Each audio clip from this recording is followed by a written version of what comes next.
We will call to order the Finance, Buildings, and Grounds Committee meeting, which was duly noticed on June 13th, 2024, through posting and notification of the press in accordance with Wisconsin Statute 19.84. First item, safety message.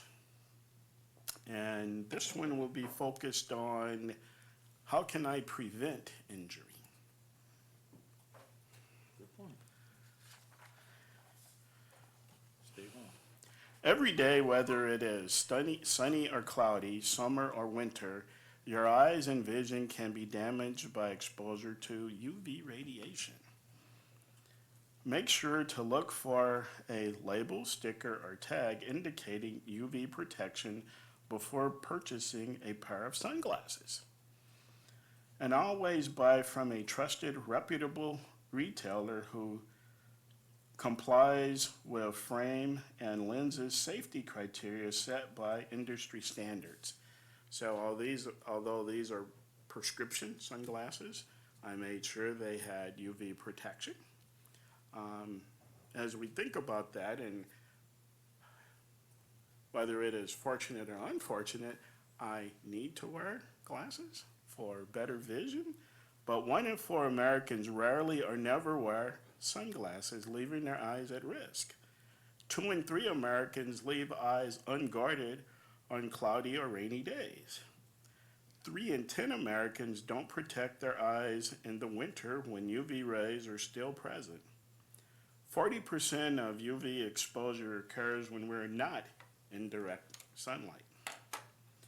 So it's just as a reminder, as something simple of what we can do to prevent eye injury, and typically you don't see the result until much further down in life, of where you haven't had protection for your eyes. We typically need to protect our eyes, period. So if you happen to wear sunglasses, automatic protection to some level.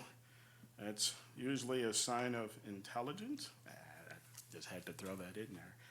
But really mainly is looking for that UV protection. We think about our skin, and one of the things that often gets overlooked are our eyes. So just wanted to share that. Any other additional safety shares? No, thank you, that was nice. All righty. Everybody behaving themselves, being safe? Yes. All right. I know, we've had stories. All right, next item, is there a motion to adopt the June 18th, 2024 Finance, Buildings, and Grounds Committee agenda? So done. Second. All right, we have a motion and a second. All those in favor say aye. Aye. That passes unanimously with Commissioner Johnson not present. Next is presentation of the fiscal year 23-24, year-to-date through May, financial summaries, and consider approval to move to the full board. Mr. McCray. We get to see the So dashboard. Thank you very much, Commissioner Ardrey. Just really a couple normal points as well. Our revenues and our expenses are rather scripted out for us as the district, but you'll maybe take notice, and you most likely already have, that we are at 63.8% of our year-to-date revenues, and we are at 63.4% of our year-to-date expenses in Fund 10, which is our general operating fund. This is probably just a bit of an anomaly, right? Rarely are we right on point on a percentage basis from month to month. Keep in mind, from an equalization aid standpoint, right, and our equalization aid is a component of the district's overall revenue limit authority, right, and we are highly aided as a district, that we receive them incrementally 4 times throughout the year, the first being in September at 15%. We just received our last equalization aid payment in June this month, not reflected in our May financials. And I believe, and Tammy will probably correct me if I'm wrong, but I believe that was 25% of our total equalization aid payment, to which honestly, I'm drawing a blank on that total dollar value as we speak. But I guess I could look at the budget right there, right? So, No, that's not it. yep, that's total, actually all state sources, so not just our equalization aid payment. But every year you hear me talk about how we receive dollars late in the fiscal year. And keep in mind, we will have a rather significant receivable on the books come our fiscal year end, June 30th, 2025. And that large receivable relates to our local tax revenue, right? So that will be nearly pushing $20 million, right? Nearly, not exactly, $20 million as a receivable that we will not receive till near August, right? 1 month after the close of our fiscal year. So just preparing you, right, and the three of you gentlemen, right, are well-versed in our cash flow as a district, right, is we will carry a high fiscal year-end fund balance, right, that is depleted until that first equalization payment in September, that second equalization payment in December of 2024, right, to which we will then need a line of credit. So it appears at a snapshot in time as though we are cash rich, right, and we are at a snapshot in time, but our expenses, because of cash flow revenue coming later in the fiscal year or start of the fiscal year. So just keep that in mind. Thank you. Is there a second? Second. Carl was the first. I thought I said first. Yeah, Yeah, that's what I okay. said. Is there a second? I was with this. Don't confuse me. Any Not further enough problems. questions? I have one, and I guess it just came to mind. Is there any statutory obligations from the state of when those aid payments are made? I cannot quote chapter and verse for you in terms of which statute, but yes, it's a statutory outlined payment schedule. I know there was a number of years ago, there was a delay in the second one, I believe. No, that was, never mind, that was property tax. No, never mind. Yeah, no, it's fair, right? There has been some discussion, right, just to tickle your memory bank in terms of, you know, do we schedule, or does the state of Wisconsin, I should say, not really we, but does the state of Wisconsin, as part of their biennial budget adoption, make statutory changes to how those payments are made, right? So are they for equal payments? The first payment is 15%. The second payment, I believe, is 35%, and then the two subsequent payments in April and June are 25% each, right? So the rhyme or reason as to why there's variation, I cannot tell you. I can tell you, though, that that first 15% is really based upon the prior year's expenses, right, from a shared cost perspective, and adjustments are then made at that December payment on actual prior year. So I know I just said prior year twice, so think of it as 2 prior years ago, right? It would be 22, 23. The soon-to-be end of this year, soon to be the prior year, at least in September of 2024, is the prior year. The 15% is on the prior year, meaning the 22, 23 shared cost formula. Is that a caffeinated Dr. Pepper, Commissioner Millard? Okay. I see Commissioner Ardrey only has water, and hopefully Commissioner Dahmerhausen also has a caffeinated beverage. I see Ms. Jensen does not have a caffeinated beverage, so hopefully she sticks with us. I did ask the question. Well, and I was just, part of why I asked, it was a number of years ago, and former Commissioner Pete Severson had I forget what it's called, a resolution to the Association of School Boards recommending to have a more balanced approach. I don't believe that it actually came up to vote as an assembly, but that might be something that I'm just throwing it out again, something to consider. So if I may, so it's very interesting because for us as a school district, we are highly aided, right? To be closer? Okay. So as a district, we are highly aided to the tune of about 64%, right? So because we're highly aided, we're dependent upon those equalization aid payments provided by the state.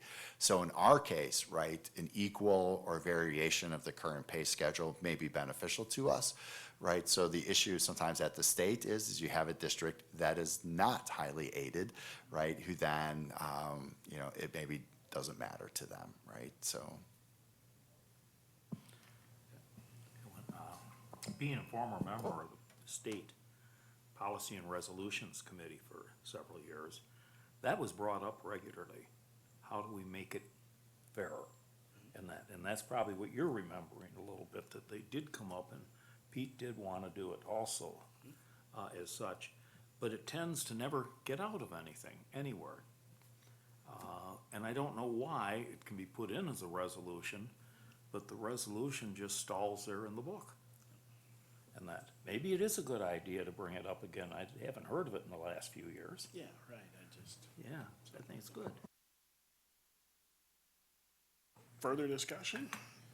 Okay. Say none, all those in favor of moving this on to the full board, say aye. Aye. That passes with the three of us. All right, next, update on long-range facilities master planning. Mr. McCray.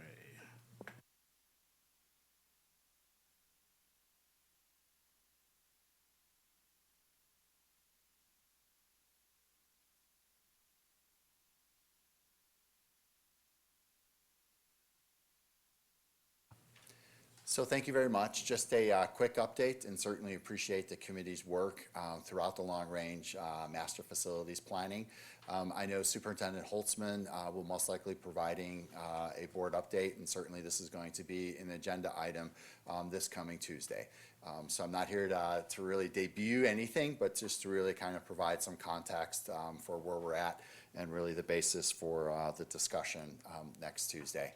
So again, I think we're very proud in Janesville. It's a great place to learn in academics, athletics, and arts, right? That's really our focus as a district.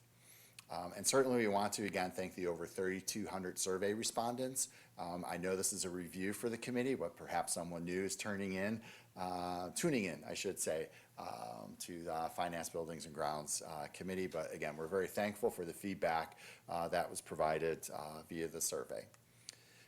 As you know, over a majority of the survey respondents supported the continuation of a $14.5 million operational referendum. Next year, we will be at 14.5 for the 2024-25 school year. That will be year 4 of a 4-year non-recurring operational referendum. So essentially, November is a great opportunity for the board to consider placing a ballot question on to continue 14.5 million. And I believe it was framed in the survey as 14.5 million on a non-recurring basis for the subsequent 2 years. That affords the district some time to see what will happen at the state budget level, and then to continue to plan after that, after the biannual budget is known.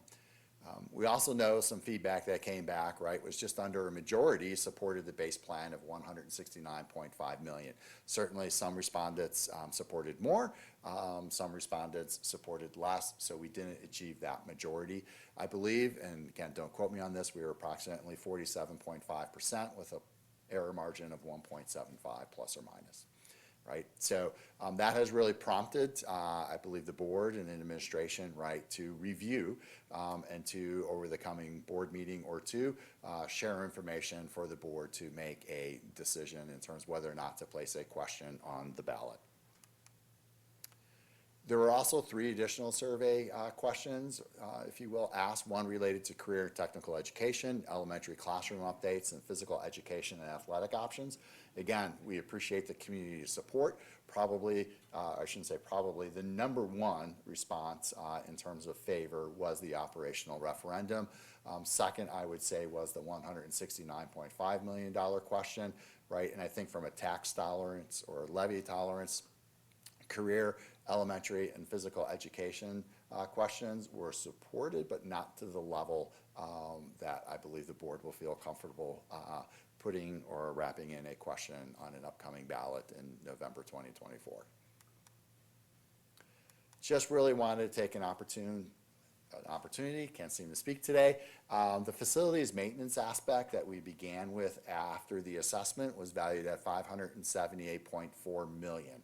We also took a look at the educational adequacy, again, reminding that maintenance is maintenance, not necessarily improving the environment from a educational standpoint, really maintenance focusing on lighting, plumbing, electrical, mechanical, and other attributes. It's kind of replacing in kind. If we look to academic spaces, probably the example I would give is there perhaps a new chemistry lab, right? Is there opportunity for small group instruction on one-on-one type of instruction? Spaces we don't have.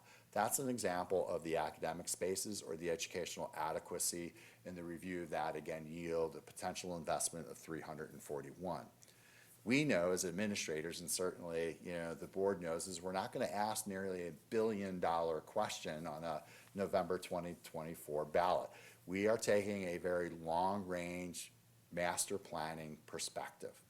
So that's where we came down to ultimately surveying a $169.5 million question. And just to rekindle, the memory, right, is we graduated that up depending upon are there some options related to career technical education, improving elementary classrooms, as well as improving athletic facilities and kind of getting some direction as to whether we continue or whether we should invest, I should say, in Monterey or whether we should build site-based athletics. Again, those three well received by many, not enough to give the board some challenges in terms of wrestling with that issue. So $169.5 million is what we surveyed, right? And actually I should have been clicking through, and here we are. That 169.5 yielded per $100,000 home approximately $1.02 per hundred, right? So $102 increase on a $100,000 home.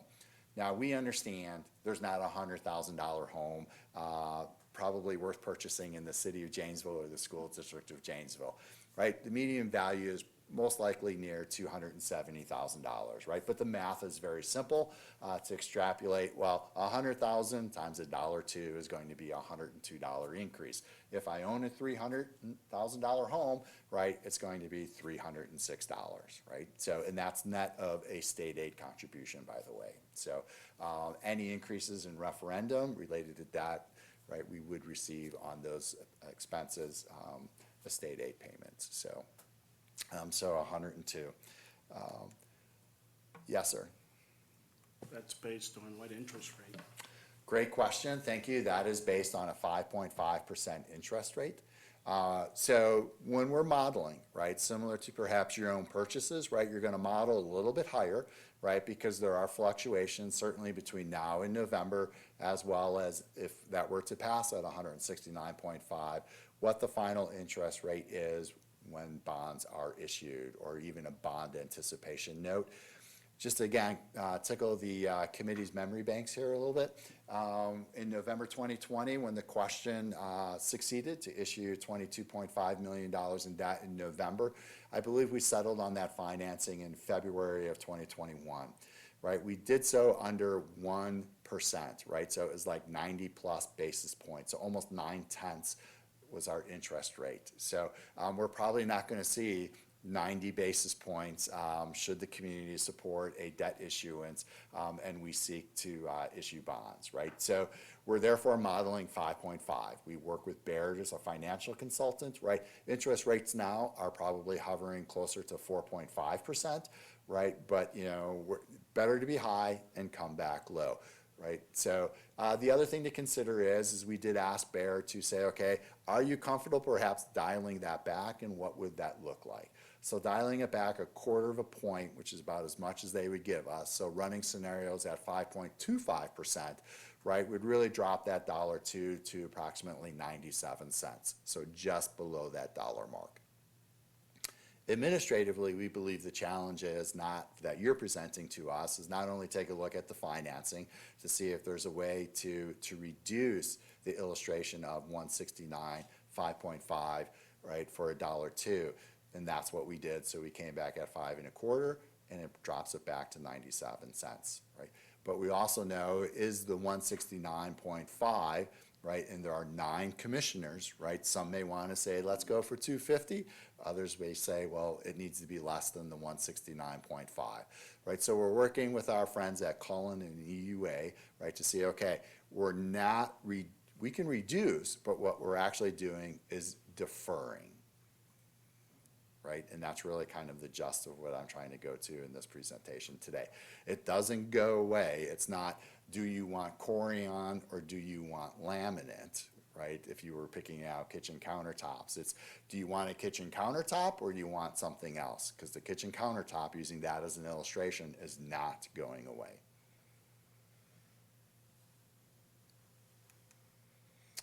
So the 169.5 million represents just under 18.5% of the total identified work. Again, emphasizing that this needs to be a long-range plan. If you as a board ask administration to craft a question and you adopt a resolution as well as place the question on the ballot, right, the 169 or whatever dollar value that's identified does not address all of our issues as a district. I think as a committee you recognize that, but I think that's a very important message to send to our community, right, that this is a long-range plan.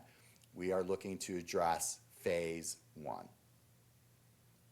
And again, phase 1 originally on the survey was only asking for 18.4% of the total identified work. So what are the next steps, right? And this is just kind of a recap. The district obviously, administratively, and I think the board as well, is committed to a long-range facilities plan. It's important to note that the district needs do not go away, right? And I referenced that earlier. If a portion of the 169 is reduced, let's say it's reduced 10%, right? The 10% doesn't just magically go away. It's deferred to the next question. Right, and so I also alluded to, we're working with EUA and JP Cullen to, okay, how do we maybe prioritize that? If there's a roof section we're delaying to a future phase, right, the roof section doesn't go away, but we're trying to identify, right, we have $60 million plus in roof assets. And right, that it's just huge. We're again deferring, but how do we prioritize that to where it's palatable to you as a board, and hopefully it's palatable to our local taxpayers as well to support an investment in the school district and really an investment in the classroom, even though it's infrastructure. And again, just as a reminder, right, you'll be hearing more information about this at next week's board meeting on June 25th. Questions from the committee? I have a comment. A lot of people, I talk to a lot of people, community in my positions outside of here, and I think one of the things I caught was a lot of people did not understand anything. They didn't catch it. They didn't go to the meetings. They didn't read it in the paper. They didn't do this. And as I explained it to them, oh, somebody would have said that to me. And I said, maybe you should have looked for it. Most of it was published, so maybe we can do a little better. But they say, how come we're so far behind? Because we won't pay the money, and then it just shoves it down the road, and all of a sudden you can't shove it down the road anymore. It's there, and you have to tackle it. So that's just what I noted out there. And I don't know how we can get out better to them, because we did have meetings and that, just as we did on the first one, or the other referendums before this. So we need to figure out a way to get to them somehow.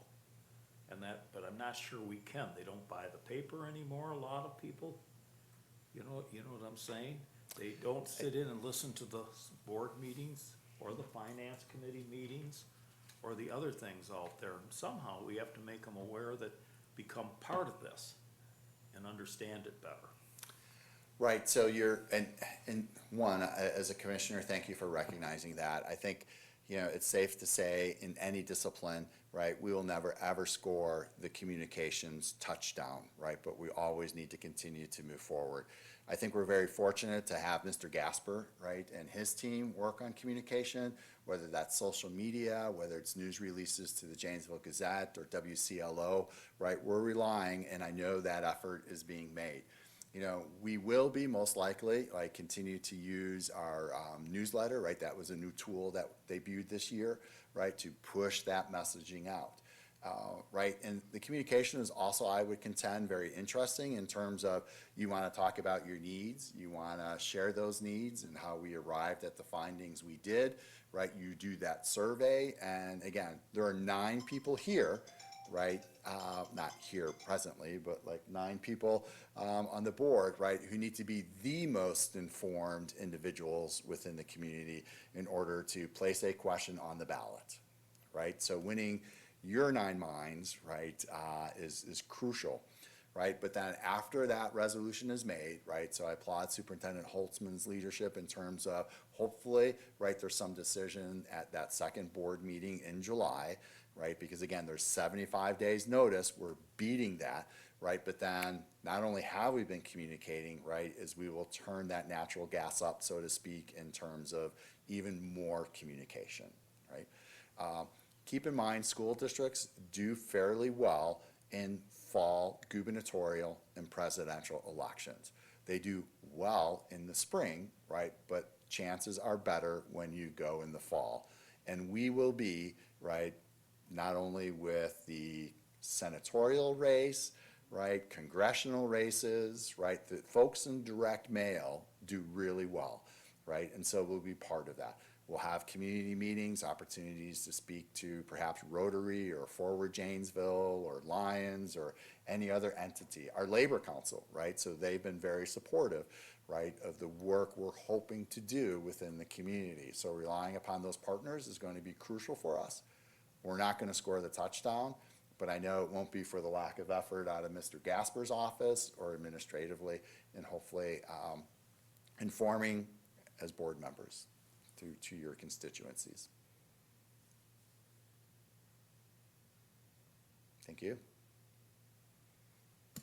Just as a reminder, and our role would be the factual side of it, not so much vote yes, but just sharing the facts of where we're at. So tell the story. All right, thank you, Mr. McCray. Next, update on 2020 referendum and ESSER-funded capital projects. Ms. Carlson.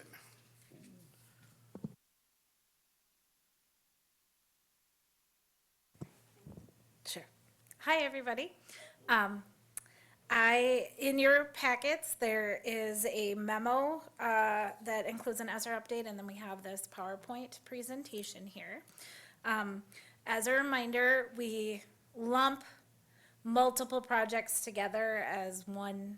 We call it the ESSER project, but you'll notice here that we're actually using multiple funding sources. But all of these, when we talk about ESSER projects, all 5 of these projects kind of are lumped together as the ESSER project.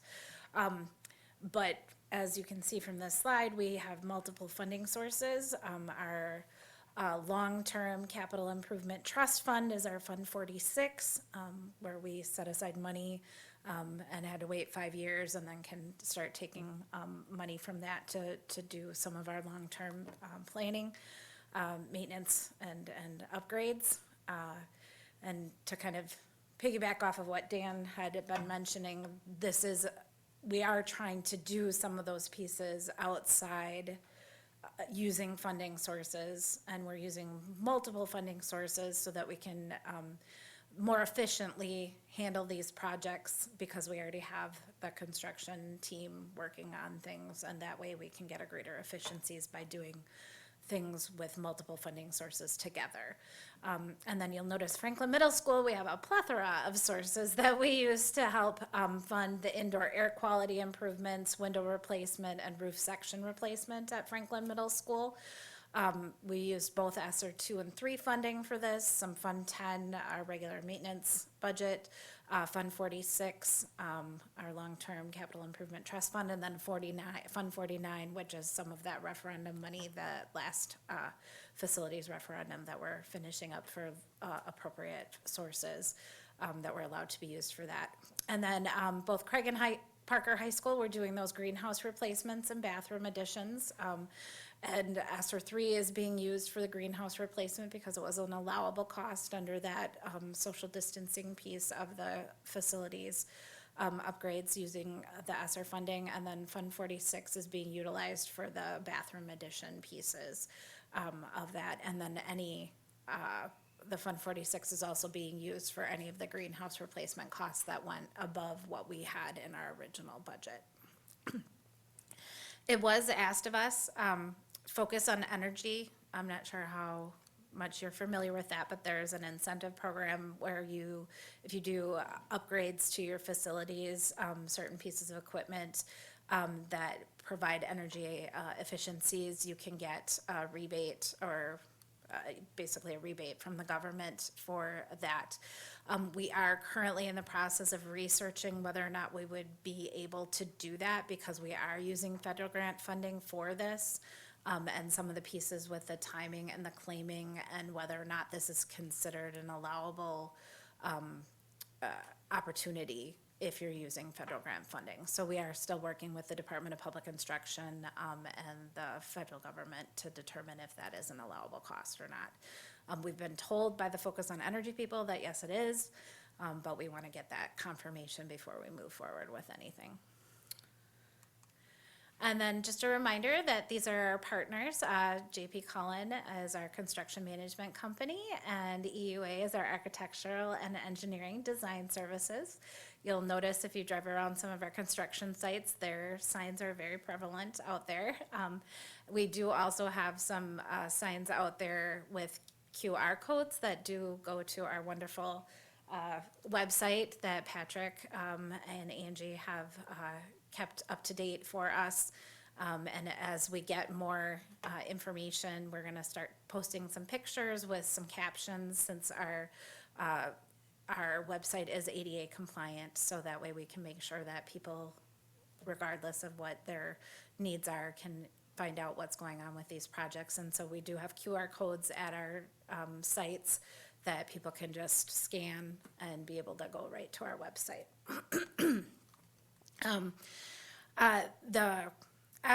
These funds, and the reason why they're called the ESSER projects is because they're based on the timeline that we have with the ESSER funding. ESSER funding does end September 30th. Everything has to be completed by September 30th at the very most, and we have to have everything, everything needs to be obligated by September 30th and completed by the end of November. So we are with our construction projects, though, our goals are to complete all of these construction projects prior to the start of the school year. In your packet are what are called Gantt charts for each of the three different areas, Edison, Franklin, and the greenhouses. And that's basically a timeline that is created by our construction management company, JP Cullen, to identify kind of little snippets of work and when it's gonna happen, and you can visually see it on that chart. Matt Steplick with JP Cullen has asked me to make it very clear that these are fluid documents that will literally change on a dime, whether different types of, if you run into something within the project that might move something, or you have to flip because of a subcontractor, something happened with a subcontractor, or a piece of equipment wasn't available. So just know that these are fluid documents and they are literally updated usually on a daily, or at the very least a weekly basis by Matt. But this gives you a kind of a general idea of when the different projects are gonna be kind of estimated to be completed and what types of things are gonna be working on. Like with the Parker greenhouse, because of the construction that the city is doing on the road, they've sometimes will have to kind of work with the city now if they have a big truck coming in to drop off the greenhouse structure. They need to make sure that that works with the timing for the city, that the ability to get into that area with all of their road construction. So, like I said, this Gantt chart here was made prior to that kind of work with the city, so. And then, just as a reminder, at our August 20th Finance Committee meeting, we're gonna hold that at Franklin Middle School, and we should be very close to completion at Franklin Middle School's project, so that we're there. All projects are expected to be completed prior to the start of school for students. And then, just to kind of highlight a couple of the pieces from the memo that was included. At Franklin Middle School, we had two different parts, and we're finishing up the north side of the school, and demolition of an abatement have started now with the summer school with summer happening. Once the students are out of the school, we started right away on that demolition and abatement, and the roof section replacement started yesterday. And we will, once again, that anticipated completion. And then the Craig and Parker High Schools, we started at Parker High School already with foundation work for the new greenhouse, and that is already completed. And JP Cullen has taken over the current Craig greenhouse, and we're getting ready to get started on that one, the demolition of the old greenhouse there. And then Edison Middle School, they've started that work on the window replacement, and as a reminder, this is just a completion. We had done a lot of work on Edison Middle School previously with Fund 46 money, I think, right? Oh, Act 32, sorry, Act 32 funding. And so this window replacement brings everything in the building up to par so that we're gonna be able to realize the energy efficiencies, maximize that energy efficiency with the upgraded windows. And at Edison Middle School, they are operating summer school there at Edison Middle School. They have one pod, and they're working around that one pod as they do their construction activities. And we have phenomenal partners with JP Cullen that are working very closely with our principals to make sure that we don't disrupt that summer school service. Franklin Middle School does not have summer school. We're not doing summer school there. We did not do that last summer or this summer just because of the magnitude of the projects at Franklin Middle School that we're doing. And then this is not part of those ESSER projects, but just the referendum update, those next level projects that we're working on. The update, the fire alarm system is targeted to be completed in August. And bids were solicited and then rejected due to the high price, and solicited again, and Hell Mechanical is doing that, and that's the new fire alarm systems for Adams, Roosevelt, and Washington. And then the card readers are dependent upon the selection of a building automation vendor, which we're still working on, and at this time, the ESC Secure Pathways, it does remain on hold. So are there any questions?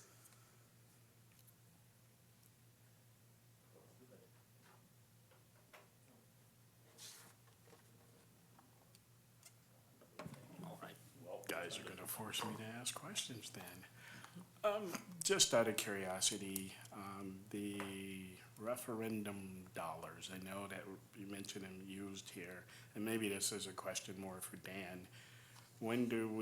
Is there a time frame that we have to complete the expenditure of those dollars? Yep, I'm gonna punt that one over to Okay, Dan well there. then we can hold off on that one for a second, we'll Okay. get back to it.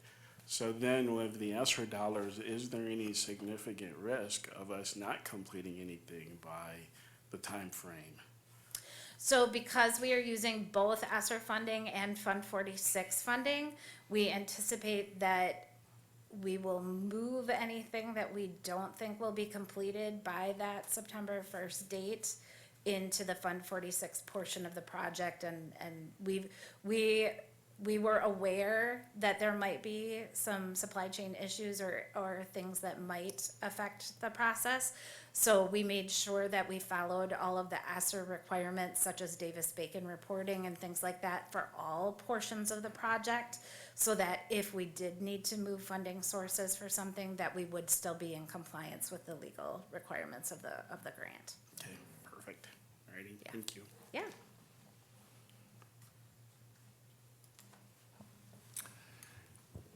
Did you want me to respond to Yes, the, please. okay, great. But before I do want to thank Tammy Carlson for being the program manager for ESSER 3. She's done some outstanding work.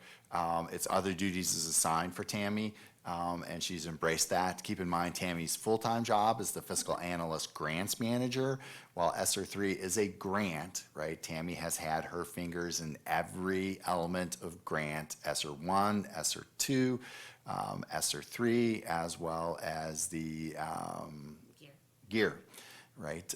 So gear stands again for the, Good question. yeah, it seems like the pandemic was like a million years ago now, doesn't it, right? I think at one time I called it the gubernatorial, which No, I was think it's- incorrect, or maybe it's the governmental emergency something response, right? Yeah. So, again, Tammy's had, because of the grants manager, significant involvement, but even more so because there's the fiscal management as well as the program management, and it's the program management where Tammy has been investing a great deal of time. I think it's been a great learning opportunity for her as well, just in terms of broadening her exposure to all things within the business services group. So again, thanks to Tammy. Back to Commissioner Ardrey's question in terms of referendum.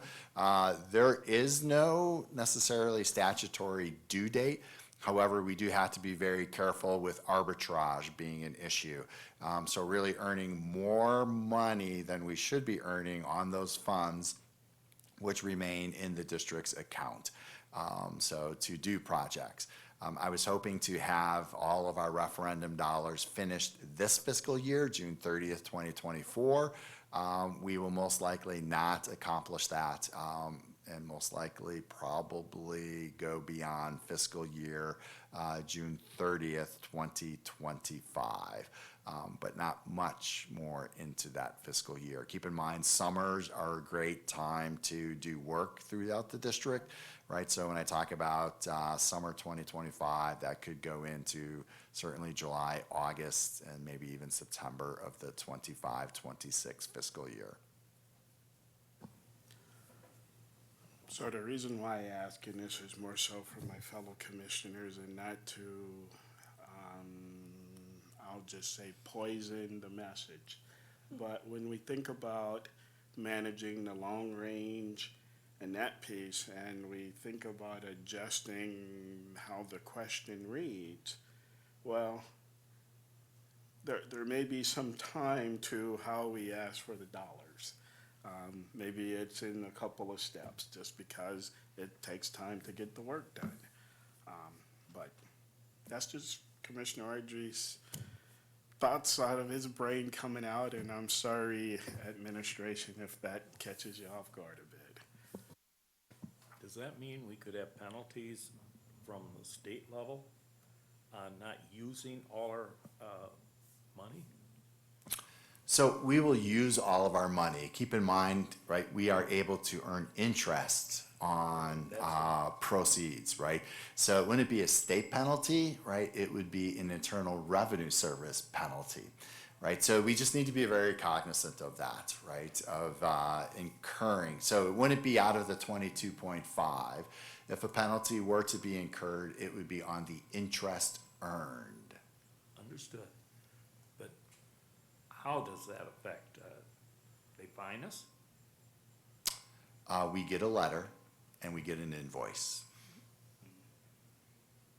And then Right, we- it's then a we very appeal good it. question, right? And so I would love to say I've traversed these waters before, but fortunately I have not. It's just something for us to be very cognizant of, right? So like, is this how does the reporting happen, right? So, is it an auditor? Like, great questions, right? These to some extent are uncharted. It's kind of like don't touch hot stove, So what's that feel like? I don't know. I read the sign, don't touch hot stove, right? So that's essentially what we're trying to do in terms of avoiding arbitrage. But eventually we need to be done, right, with that money. Right, so you'll recall, right, we've done a really good job of managing that initial 22.5. It's not as though we asked for more money than we needed, right? We truly have managed that well. And so in doing so, right, that has allowed us to take on some of these next level projects, which are still appropriate within the guise of the question, right, or with the intent of the question. Right. So I'll give you an example. When Tammy was going through the various funding sources, you'll notice for Franklin Middle School, she had referenced Fund 49, which is the referendum fund, right? So we are doing some emergency lighting related to safety. And so we were able to distinguish that as part of the bid package, therefore be invoiced and therefore be charged for the emergency or safety lighting component of that work at Franklin. That would be a next level project. The building automation system is a next level project, right? So, and again, managing those dollars well within the intent of the referendum question has allowed us to take on those next level projects. Okay, many of those projects would be far more expensive than the interest we would get. Correct. So can we pilot the money somewhere for that project to use when we get more to finish it? Oh, I do love your creativity there. I too had that same question. We are very fortunate to have Matthew Sylvester Knudsen as our Director of Finance.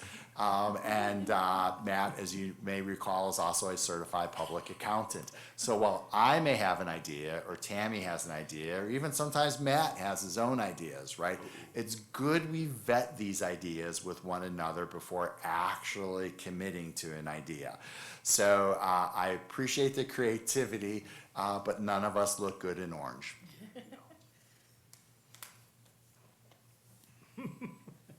But no, I mean, right, you have to ask those creative questions, right?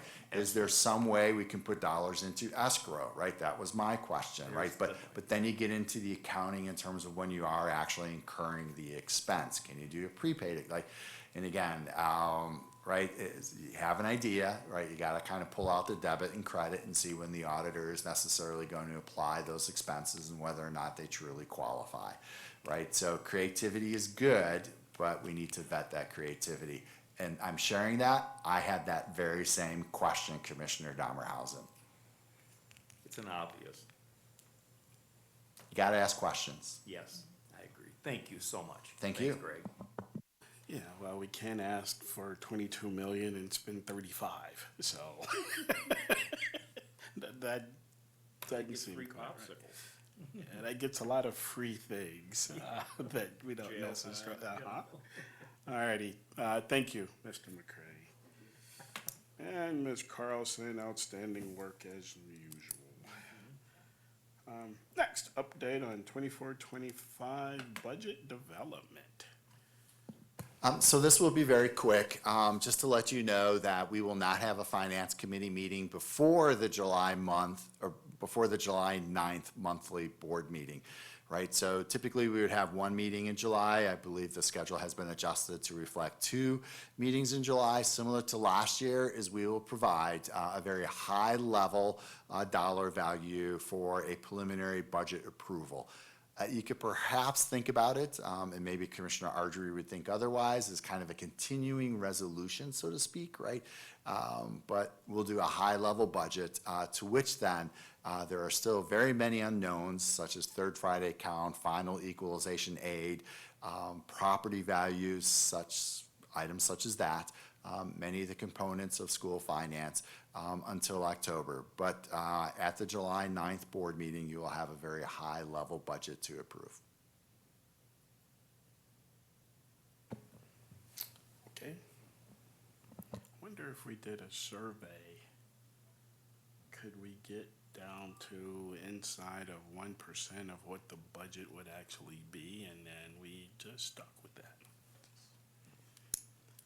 Things that I think about, never mind. All right, any questions or anything? All right, Thank you, Mr. McCray. Next is update on 24-25 property liability workers' compensation renewals. Ugh.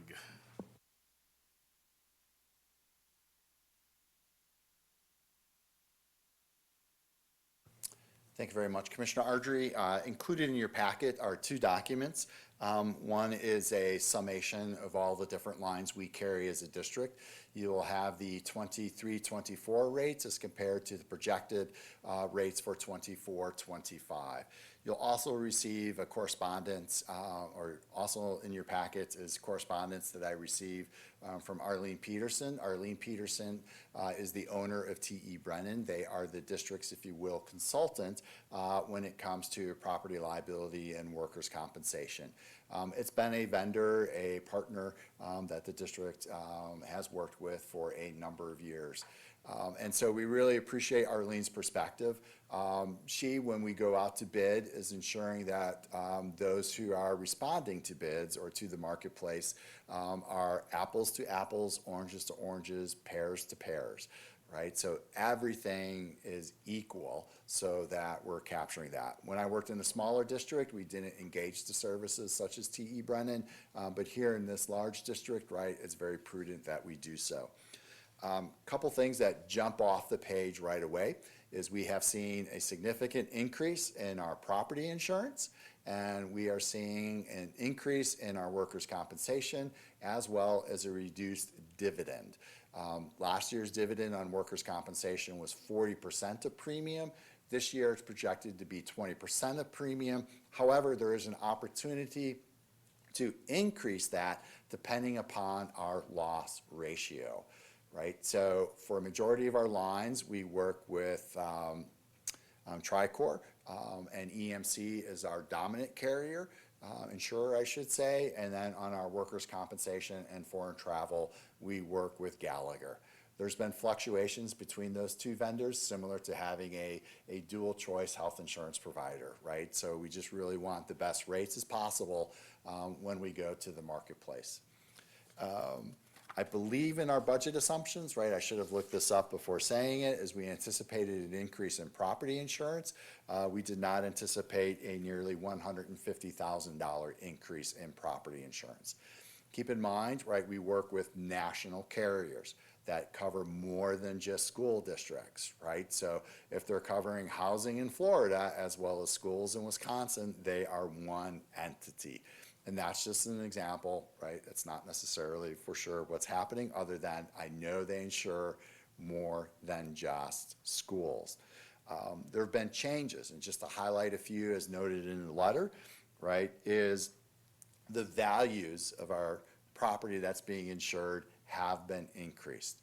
There are also some standards that are being implemented, right, such as covering for wind and hail damage relative to our roofing system. I want to take you back and say, I would guess if we were to replace every roof in the district at $30 per square foot, that value would be at least $60 million, right? That's the value of the asset. I'm not saying, though, if you go and say, well, you know, 60 million, the total values are projected to be 703. That's a little bit of we're in the fruit basket, but not necessarily the same pieces of fruit, right? So, but let's go back to roofs real quick, right? There are changes. The changes also is, right, if you have a roof and the expected depreciation on that roof is on a 20-year cycle and you're carrying it for 23 years and you're 3 years beyond, right, and that has significant damage, it may be on you. Right? If, let's say, it's a 20-year roof cycle and we have significant damage in year 15, right, they will pay 25%. The rest is on you. Right? So we're seeing significant changes, right, by the providers, right, relative to our property. Right? So this is why we go back, and this is not final, and we will say, boy, are there any other options, right? Because we weren't anticipating a $150,000 increase in property.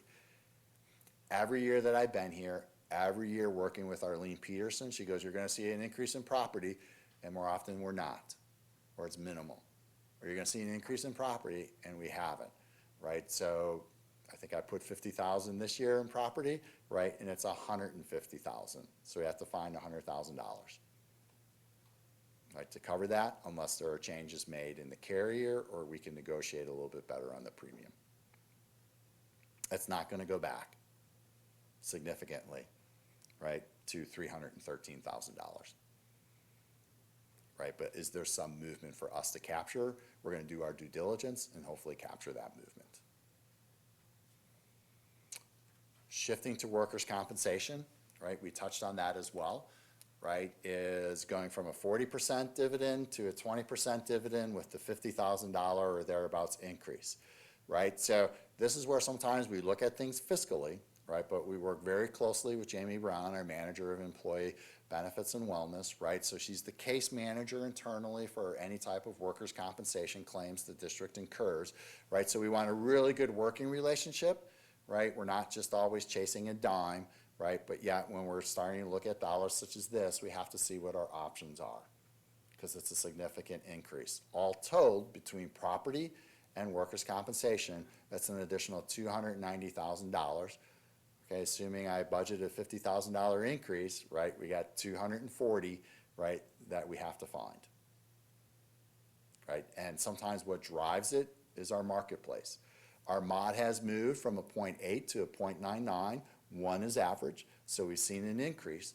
And even though Jamie's working with our carrier to do training within food service or custodial ranks, right, just in terms of proper lifting techniques and whatnot, right, it's kind of like health insurance. Someone's going to open up an envelope and they get a red card, right? There's an unforeseen injury at work, even if we provide the best training possible, right? So again, it's a little bit us, it's also a little bit the marketplace. So, again, keep in mind, if last year we paid $778,000, we received a 40% dividend at $189,000, right? Which would, let's just round up and say that's 200,000, and you know, maybe we're right around 590 or so in terms of premiums paid. We're seeing those go up to nearly $1.1 million, right, with a reduction of 40 to 20% in dividend, right? So then we'd be back at, you know, let's see, 100,000, 165, 1,065,000. Right, so we're just seeing a jump in premiums. So when Commissioner Dahmerhausen or Commissioner Ardrey or Commissioner Millar provide a safety message, right, is we do that.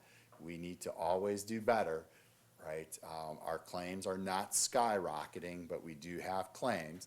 And keep in mind, right, an insurance company is not only looking at the School District of Janesville and their risk, right? They're also looking at their complete portfolio.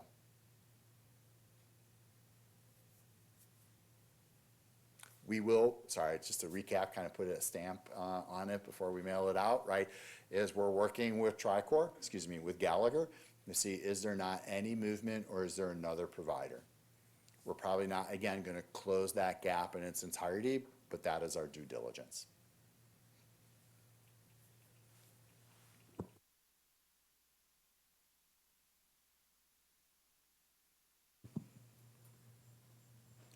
I may be missed along the line somewhere, but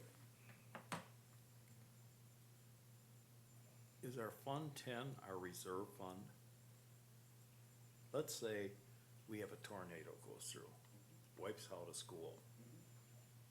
We can adjust for the short term net, but we've got, let's say there's no way to replace that without putting up a new school.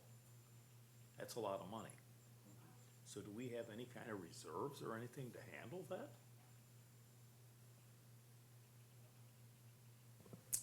So I want to say, right off the top of my head, last year's fund balance on June 30th, 2024,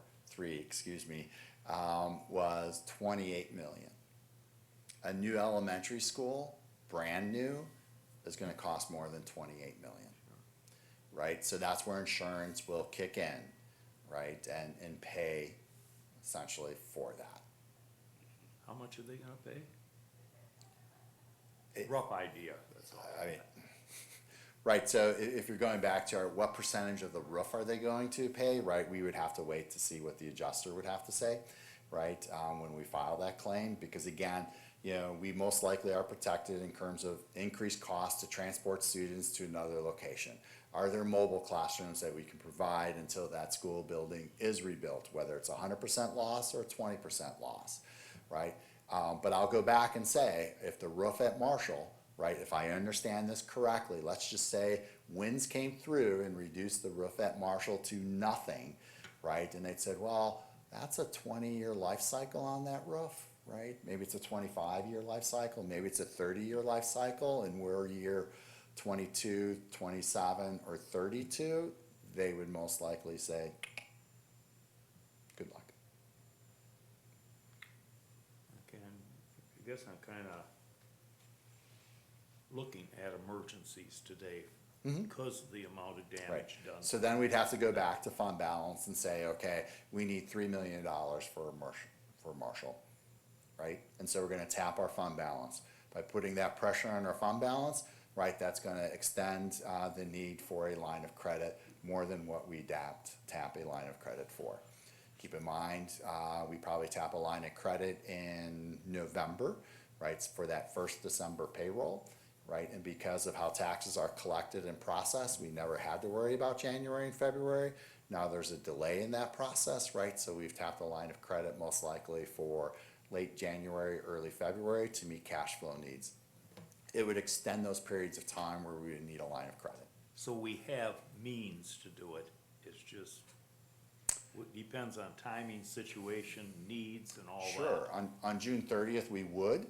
On November 25th, right, you may keep in mind, sometimes in November, our cash balance has gotten to $1 million.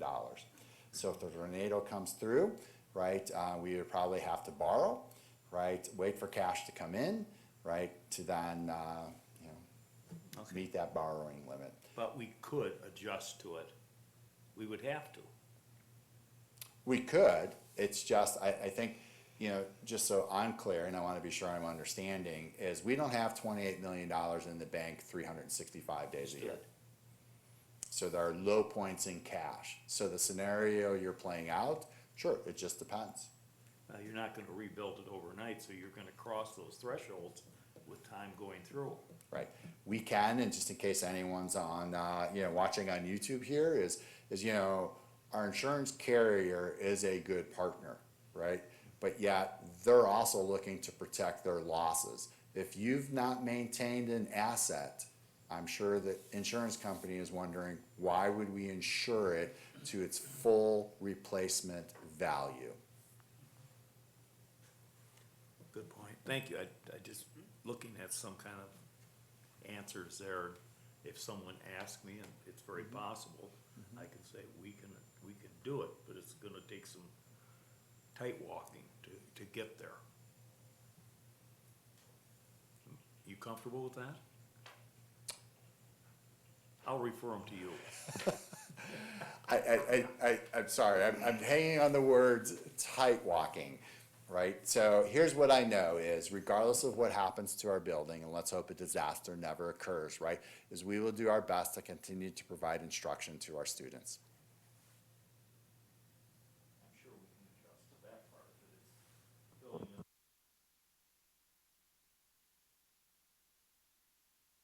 Thank you. And let's, hypothetically speaking, that's what you were doing, and that'll never happen. Thank you. I'm with you. Well, then again, there could be a building if we're choosing, but anyway. True. That wasn't funny, All right, next, update on student transportation contractor. Oh, yeah.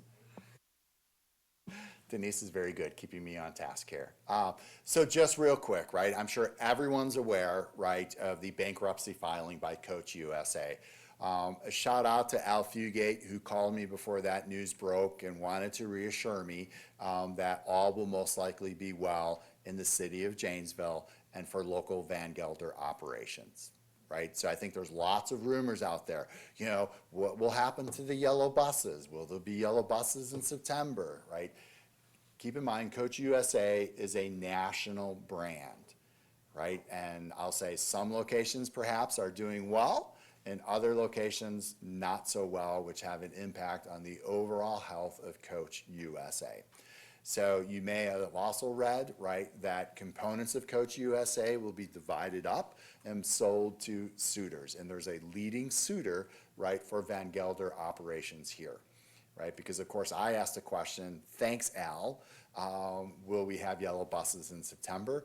And his answer is, yes, we will have yellow buses in September, right? So I just want to calm the folks down, right? Not that you three are excited, right? But I think it's important to acknowledge, right, the really good service we receive from Van Gelder and their commitment locally. Now, they got to be bought, right? And chances are, per Al, they will certainly be bought, right? And those operations will continue to fulfill the obligations not only to the School District of Janesville, but to the greater community. Thank you. That calms us down a bit. All right, next, future committee meeting items. Any items to be added? All right, then our next meeting, Commissioner Ardrey? yes, sir. So keep in mind, I think you have some notes for the committee in terms of potential items for the August board meeting, right? And maybe I'm going to stop because I think Commissioner Ardrey has something to say. Nope, continue. I do not. So, Tammy and myself and Dave Leader, who's unable to be with us today. Dave's taken some much-needed vacation time to relax and focus and come back fully energized. But the August board meeting will most likely be at the August committee meeting will most likely be at Franklin Middle School. I think there's even a date in your notes. We'll take a tour. We'll be fairly close to completion. But there'll be a number of agenda items in addition to the tour.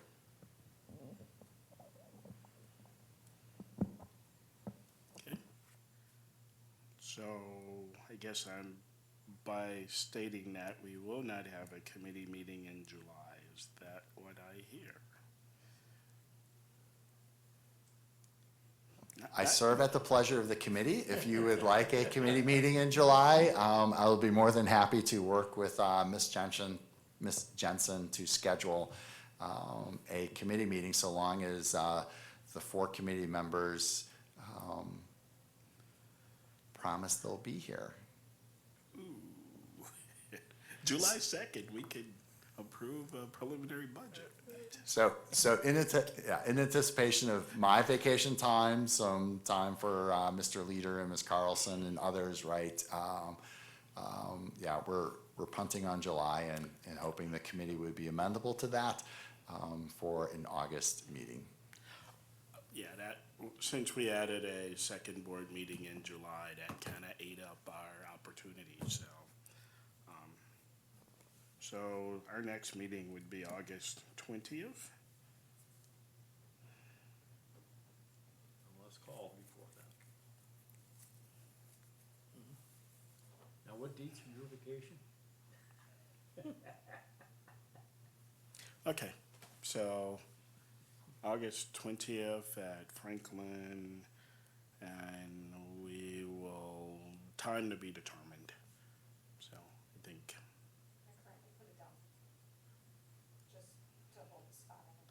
okay, all right, that's, yeah, good. Okay, anything else with respect to future items? Not yet. If not, we have reached the end of our agenda. We are adjourned. Thank you. Thank you.